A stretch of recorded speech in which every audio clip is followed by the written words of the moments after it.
சேலம் மேற்கு சட்டமன்ற தொகுதியில் புதிதாக புரட்சி செய்ய வந்திருக்கிறோம் என்று சொன்ன நடிகர் விஜய் கட்சி விசில் புரட்சி நடத்துங்கள் என்று பேசிய நடிகர் விஜய் அவருடைய வேட்பாளர் லட்சுமணன் என்பவர் ஒரு ஓட்டுக்கு 2000 ரூபாய் பணம் கொடுத்திருக்கிறார். பல ஆண்டுகள் தமிழ்நாட்டில் ஆண்ட கட்சியினுடைய வேட்பாளர்கள் கூட கொடுக்க முடியாத தொகையை அந்த வேட்பாளர் எப்படி கொடுத்தார்? 1.5 லட்சம் ஓட்டுகளுக்கு 30 கோடி ரூபாயை வாரி இறைத்திருக்கிறார். மற்ற செலவுகள் ஒரு 10 கோடி என்றால் கூட 40 கோடி செலவு செய்திருக்கிறார். இவ்வளவு பணம் ஒரு முன்னாள் காவல்துறை அதிகாரிக்கு எப்படி வந்தது?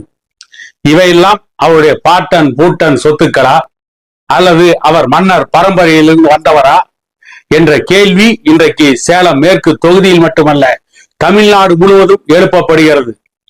அதை போல நாமக்கல் மாவட்டத்தை சார்ந்த அருண்ராஜ் என்கின்ற IRS அதிகாரி வீட்டில் வாக்காளர்களுக்கு கொடுக்கக்கூடிய பரிசு பொருட்களை தேர்தல் ஆணையம் பறிமுதல் செய்திருக்கிறது.